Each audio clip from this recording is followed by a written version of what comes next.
Eyal Levi here with Nail the Mix URM Academy, and I'm going to unbox the Silver String by Saosin, which was mixed by none other than the man himself, Beau Burchell, in May 2017's Nail the Mix, and that was a great one. I have the multi-tracks in front of me, as you can see, and no plugins. Looks like we have drums, bass, guitars, more guitars, and vocals. And these vocals are awesome. It's Anthony Grin on vocals, one of my favorite vocalists in heavy music, period. So this is going to be a pleasure to unbox for you. I'll let you hear what it sounds like, just straight up, and then we'll deconstruct it.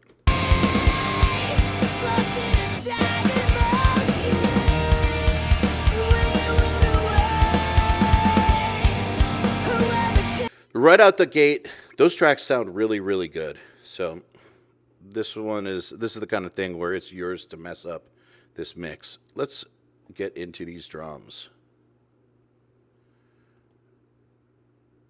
And I'm not sure what this Q drum print or kick print or reverse swell are, but they're in the drums, and so we'll check them out. This is what we got, drums soloed.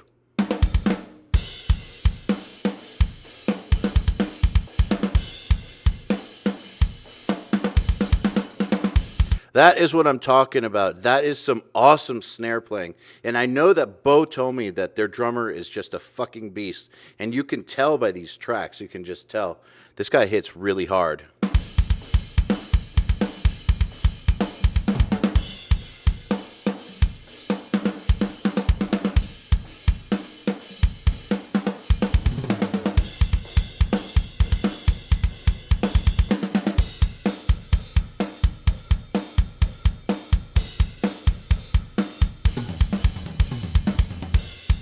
You can just imagine him hitting this with the full force of, something really heavy. Let's get into the individual tracks. So, I don't know what this reverse swell is. I want to get to the actual kicks. So, BB kick print, Q print, mega room print. Let's see. Sounds like a sample. All right, so and let's listen to the overheads real quick.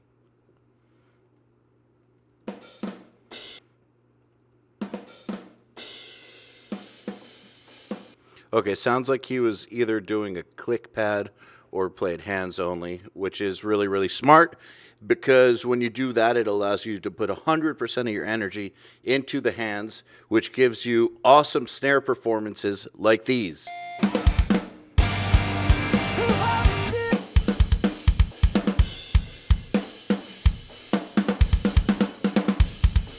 So it looks like you've got three kick drum samples, whatever the Q drum is, the BB kick, and a room sample.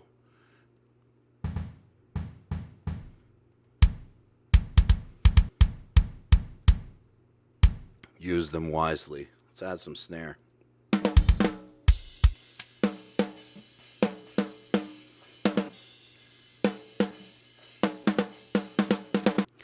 He's just hitting really, really hard. I love that.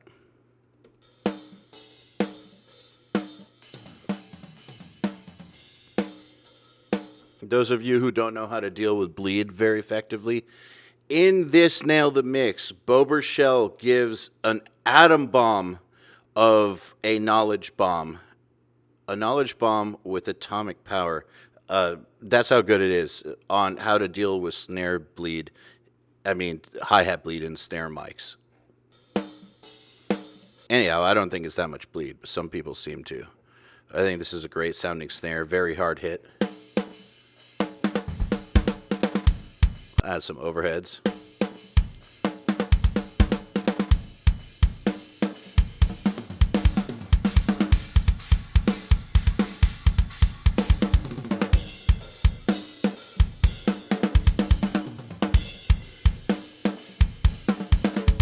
Now, these overhead ride, I'm just assuming that what this means is that it's a second pair of overheads, and so that you don't get confused with left or right, this overhead is on the hat side and this one's on the ride side, because you got hat and ride tracks right here.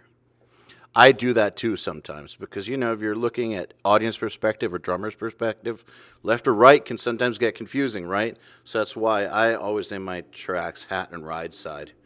Though the drawback to that is when a person has multiple rides or multiple hats. But, you know, nobody's perfect. Nothing's perfect. You live and you learn.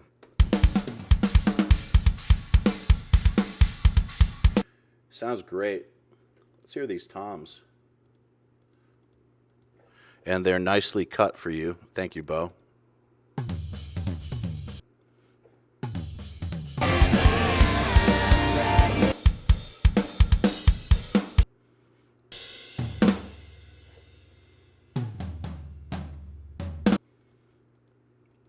You should be able to make these sound huge. Now, let me remind you that great drum sounds are not found in the direct mics. They're found in a collection of a blend of the direct, the overheads, and the rooms. And the ceiling.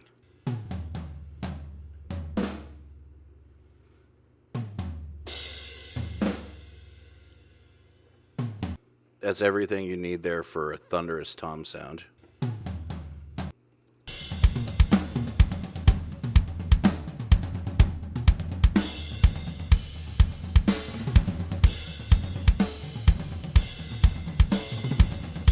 Now let's hear what this room violet is.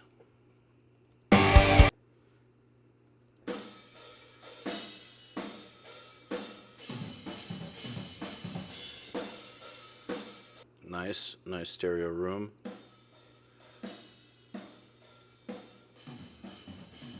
You can get some distance out of that. With some distance from that ceiling mic and some good, tasty, distorted compression on that room violet, you should definitely get some good crunch and feel out of these room tracks. And hey, since it's here, let's check out this reverse swell.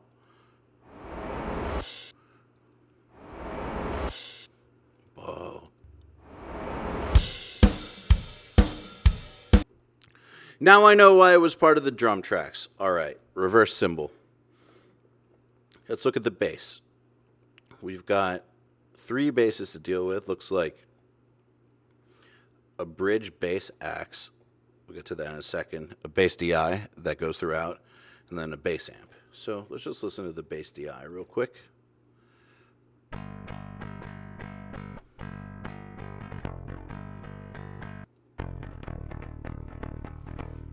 Solid. Everything you need if you don't want to use that bass amp. But why would you not want to? It sounds nasty and cool.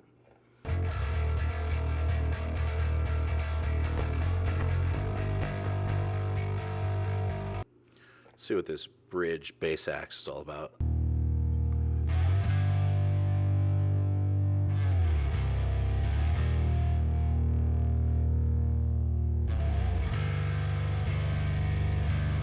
That's cool. So the bass and drums together.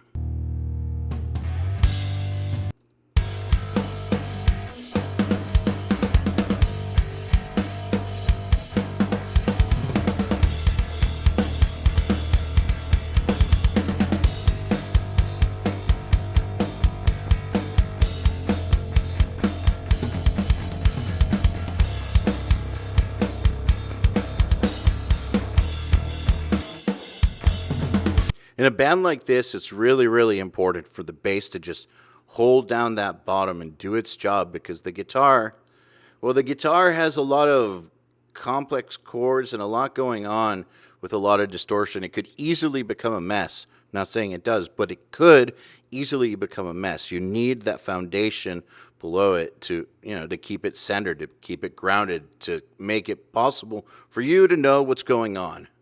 So speaking of which, I'll show you what I mean. Here's some of the guitars.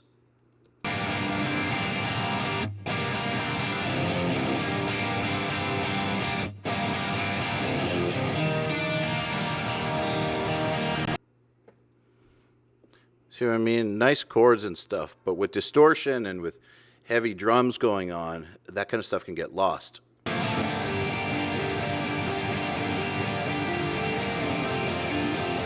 Stuff like that, it can turn into a drone.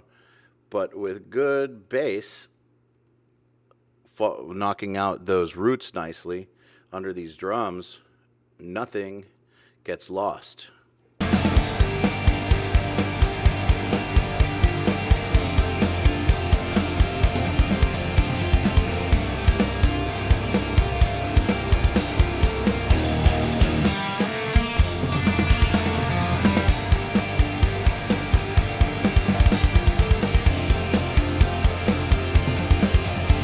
And that's what I love in a good arrangement, that every piece plays, it performs a function. It has its role. And when you put it all together, you get clarity, you get power, you get motion. Let's keep on looking at these guitars.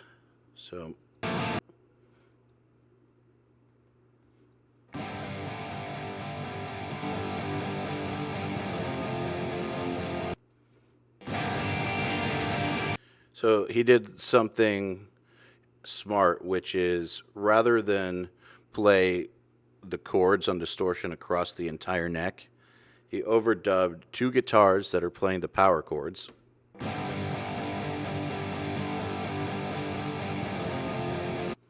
then these are playing the upper extensions of the chords.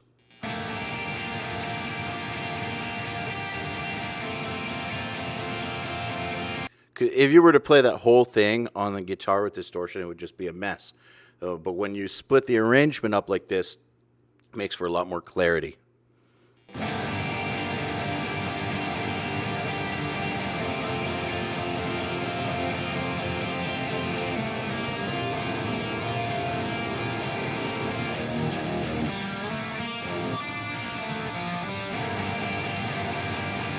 We got a lead of some sort.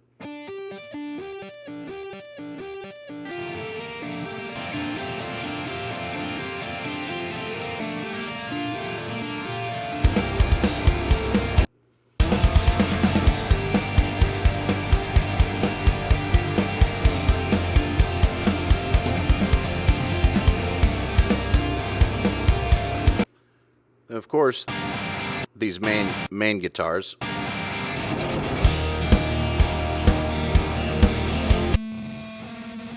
Love these noise tracks.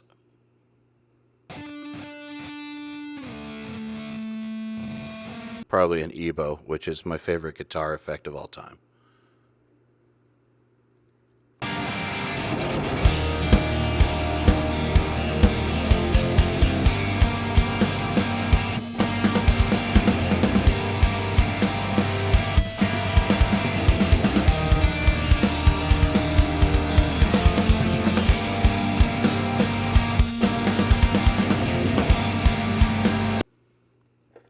Let's see what these bridge guitars are all about.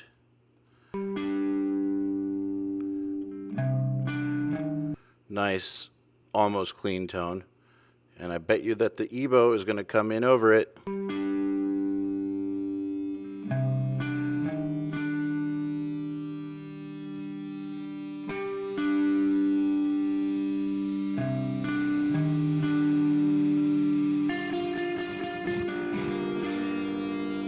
Oh yeah, remember the part where I said you have everything you need in order to make these drums sound massive? Well, this is the part. You should make these drums sound massive right here.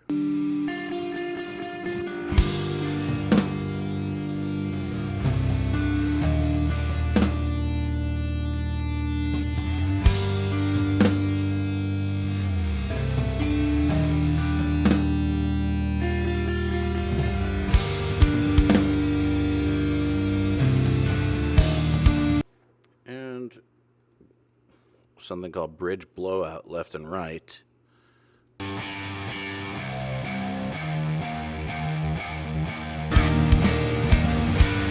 Oh, okay, so I guess this is the high point, the climax of this bridge.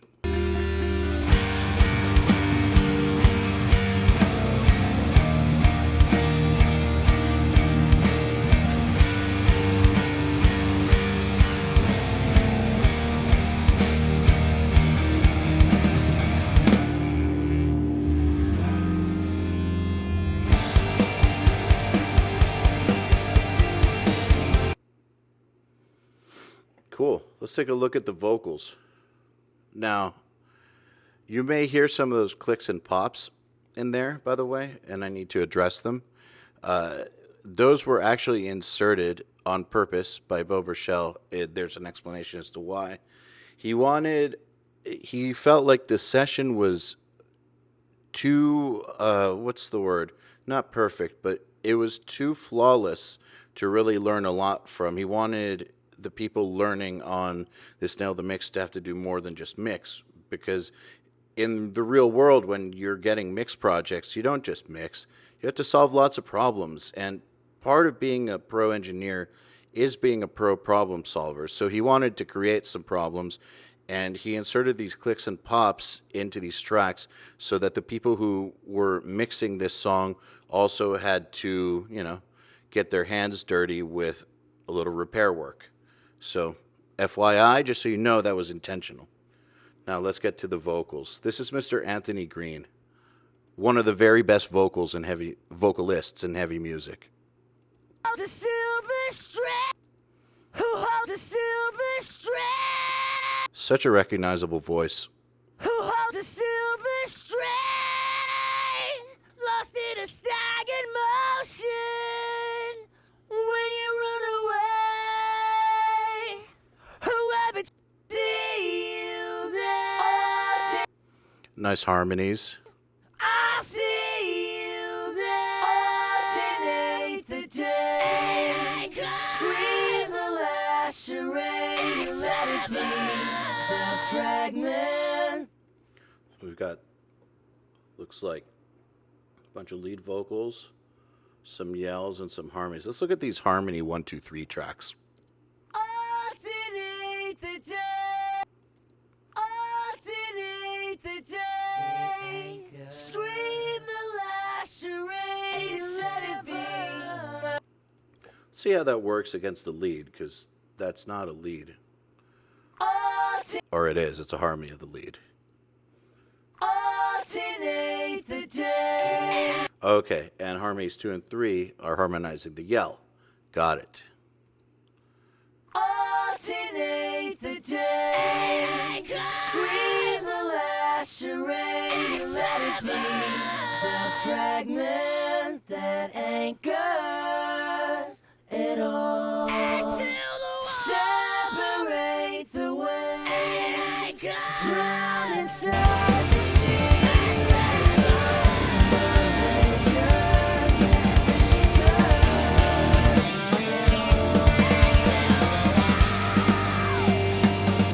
What a unique and recognizable voice, seriously.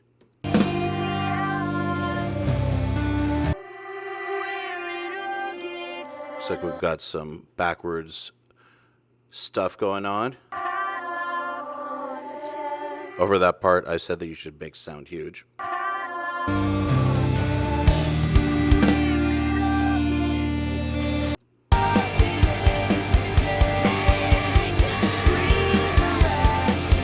There you have it. This was the unboxing of the Silver String by Saosin, which appeared in May 2017's Nail the Mix. If you like what you saw here, just click the link below, get yourself the tracks, and mix along. The actual mix that Beau Burchell performed for us was fantastic. There's so many great knowledge bombs, and these tracks right here are everything you need to make a huge sounding rock song. It's something of a departure from what we normally do at Nail the Mix. That's why I'm so happy we got a chance to do it. This is Eyal Levi with Nail the Mix in URM Academy. Happy mixing.